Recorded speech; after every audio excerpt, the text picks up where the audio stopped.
संतांच्या पालखीचे प्रस्थान झाले आहे. अवघ्या महाराष्ट्राला आता आषाढी एकादशीच्या सोहळ्याचे वेळ लागले आहे. असे असताना पंढरपुरात वारकऱ्यांच्या स्वागतासाठी विठ्ठल मंदिर सजवले जात आहे. विठ्ठल मंदिरातील पुरातन असणारा लाकडी सभामंडप रंगीबेरंगी पडद्यांनी सजविण्यात आला आहे. त्यामुळे पुरातन मंदिराचे रूप अधिक खुलून दिसले आहे.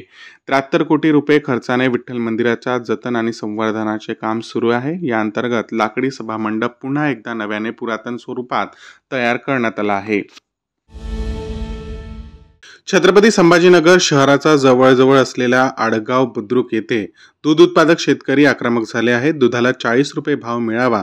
सद्यस्थितीत तो भाव 25 रुपये आहे. त्यासोबतच दुधावरचे अनुदान लवकरात लवकर मिळावे अशा मागण्या शेतकऱ्यांच्या आहेत. आपल्या मागण्यांसाठी शेतकरी आक्रमक झाले असून लवकरात लवकर सरकारने मागण्या पूर्ण कराव्या अशी मागणी शेतकरी करीत आहे.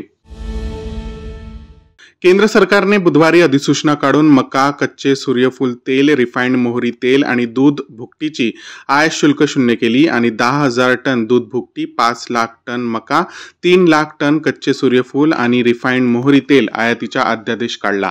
हा अध्यादेश मका, सोयाबीन, मोहरी व सूर्यफूल उत्पादक शेतकऱ्यांना तसेच दूध उत्पादक शेतकऱ्यांना मारक ठरणार असल्याने आज जालन्यात स्वाभिमानी शेतकरी संघटनेने सरकारच्या त्या अन्यायकारक अध्यादेशाची वडीगोद्री येथे होळी करत सरकारचा निषेध व्यक्त केला आहे.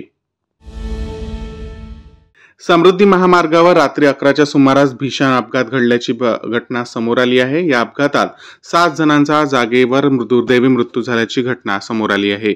नागपूरकडून मुंबईकडे जाणाऱ्या अर्टिका कारला डिझेल भरून रॉंग साइड येणाऱ्या स्विफ्ट डिझायर कारने धडक दिल्याने हा भीषण अपघात झाल्याची प्राथमिक माहिती समोर आली आहे. हा अपघात इतका भीषण होता की स्विफ्ट कारने धडक दिल्यानंतर अर्टिका कार आणि स्विफ्ट कार समृद्धी महामार्गाचे बॅरिगेड्स तोडून खाली गेल्याची माहिती समोर आली आहे.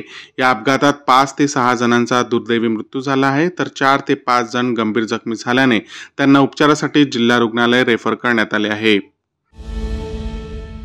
घर व परिसर स्वच्छ न ठेवल्याने डासांची पैदास होते. बुलढाणा जिल्ह्यातील अशा 5 लाख घरांची तपासणी करण्यात आली असून तब्बल 4 लाख घरांमध्ये डेंग्यूच्या अळ्या आढळून आल्या आहेत.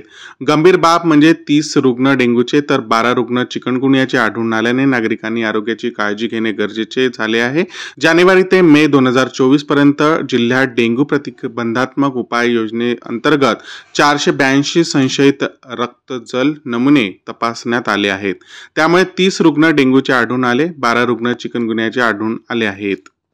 नमस्कार, मी जिल्हा हेल्थ अधिकारी बुलढाणा. सध्या बुलढाणा जिल्ह्यामध्ये डेंग्यूच्या सुद्धा केसेस वाढत आहेत. कीटकजन्य रोगांचे बऱ्यापैकी आता पावसाळ्यामुळे केसेस वाढण्याची शक्यता आहे. त्यातल्या त्यात आता डेंग्यूच्या आणि चिकनगुनियाचे केसेस आपल्या जिल्ह्यामध्ये वाढत आहेत. त्या अनुषंगाने आम्ही जानेवारीपासूनच म्हणजे मागच्या 5 ते 6 महिन्यामध्ये आपण सर्वेक्षण सुरू केलेलं आहे. प्रत्येक घराची पाणीसाठी तपासत आहोत आपण डासाळी करता आणि त्याच्यामध्ये उपाययोजना करतो. तर पूर्ण म्हणजे मे महिना अखेरपर्यंत आपण 5,96,000 घरांमध्ये डासाळी करता तपासणी केली. त्यापैकी 44,493 घरांमध्ये आपल्याला डासांच्या अळ्या आढळल्या. तसंच त्या एकूण घरांमध्ये 17,78,000 पर्यंत आपण पाण्याची भांडी तपासली. त्यापैकी जवळजवळ 1,38,000 पाण्याच्या भांड्यांमध्ये आपल्याला डासाळ्या आढळून आल्या.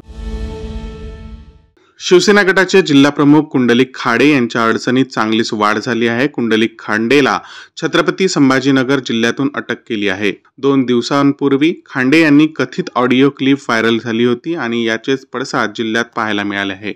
एप्रिल महिन्यात उपजिल्हा प्रमुख ज्ञानेश्वर खांडे यांना रस्त्यात अडवून खांडे यांच्या समर्थकांनी बेदम मारहाण केली होती. या प्रकरणानंतर खांडे पोलिसांच्या ताब्यात येत नव्हता.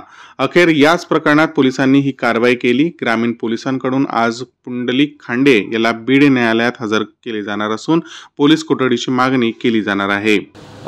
दिनांक 3/4/2024 रोजी पॉलिटेक्निक कॉलेज बीड जवळ माऊली खांडे हे त्यांच्या खाजगी वाहनाने त्यांच्या 2 साथीदारासोबत त्यांच्या गावी काम करून जात असताना पॉलिटेक्निक कॉलेजजवळ यातील आरोपी कृष्णा पाटोळे, बाबा पाटोळे नंतर ह्यांनी 10 ते 12 लोकांनी त्यांना रस्त्यामध्ये अडवून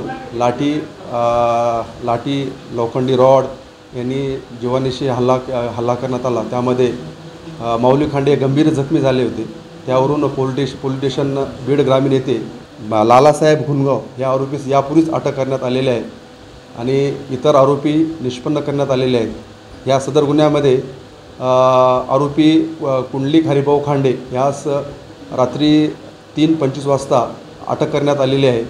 सदर आरोपीतास आज रोजी माननीय न्यायालयासमोर हजर करून योग्य ती PCR घेऊन कायदेशीर कारवाई करीत आहोत। धुळे शहरामध्ये राष्ट्रवादी काँग्रेस पार्टी शरद पवार पक्षाच्या वतीने धुळे महानगरपालिका भूमिगत गटार व भाजपा विरोधामध्ये आज तीव्र आंदोलन करण्यात आले। धुळे शहरामध्ये मोठा गाजावाजा करून भाजपाने भूमिगत गटारीचे काम सुरू केले, परंतु सदर गटारीच्या कामामुळे संपूर्ण शहरातील रस्ते खराब झाले। 130 कोटीच्या या योजनेतून फक्त मलिदाखान्याचे काम भाजपच्या पदाधिकाऱ्यांनी व महानगरपालिकेच्या अधिकाऱ्यांनी केले असा आरोप राष्ट्रवादीचे जिल्हाध्यक्ष रणजितराजे भोसले यांनी केला आहे।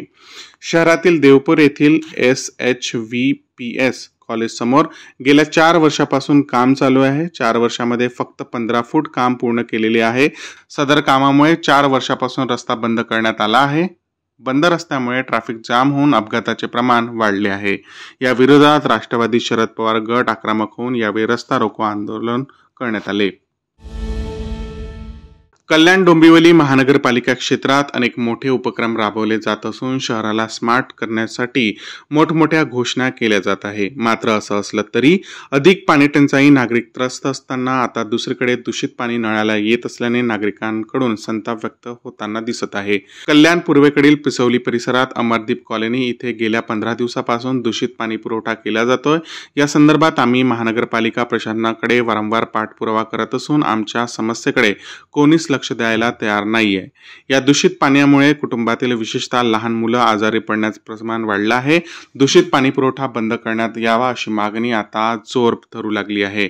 या कॉलनीतील महिलांनी आमची मुलं या पाण्यामुळे आजारी पडत असून समस्येकडे कोणीही लक्ष द्यायला तयार नाही अशी तक्रार केली आहे।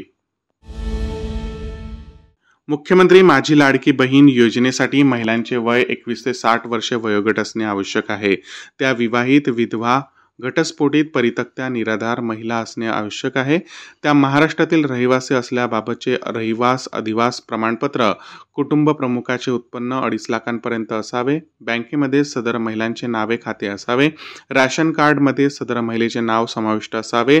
सदर अर्ज हा मोबाईल ॲप सेतू सुविधा केंद्राद्वारे भरले जाऊ शकतात। यामध्ये आवश्यक कागदपत्रे, उत्पन्नाचा दाखला सन 2025 पर्यंत वैध असणारा असावा। जन्माचा दाखला असावा। TC झेरॉक्स असावी। डोमेसाईल प्रमाणपत्र, रेशन कार्डची झेरॉक्स असावी। आधार कार्ड व महिला लाभार्थ्यांच्या नावाने बँक पासबुक झेरॉक्स असे आवश्यक आहे। या योजनेचा लाभ घ्यावा असे आवाहन करण्यात आले आहे। ज्या ज्येष्ठ नागरिकांना देवदर्शनाची अपेक्षा असते पण सगळ्यांनाच ते आर्थिकदृष्ट्या परवडत नाही, अशा ज्येष्ठांना राज्य सरकारच्या वतीने मुख्यमंत्री तीर्थदर्शन योजना सुरू करावी अशी मागणी लक्षवेधीद्वारे करण्यात आली होती। त्या 4 धामसारखी तीर्थक्षेत्रे आहेत, जैनांची तीर्थक्षेत्र आहेत, ख्रिश्चन व बौद्धांचीही तीर्थक्षेत्र आहेत। अशा सगळ्या तीर्थक्षेत्रांची यात्रा ज्यांना करायची आहे अशा लोकांसाठी योजना करण्याची मागणी होती। हे सरकार सर्वसामान्यांचं आहे। दरवर्षी काही आमदार आपापल्या मतदारसंघातून लोकांना तीर्थयात्रेला घेऊन जात असतात। त्यामुळेच आज मुख्यमंत्री देवदर्शन तीर्थक्षेत्र योजना सरकारने सुरू करण्याचा निर्णय घेतला आहे असंही मुख्यमंत्री म्हणाले आहेत।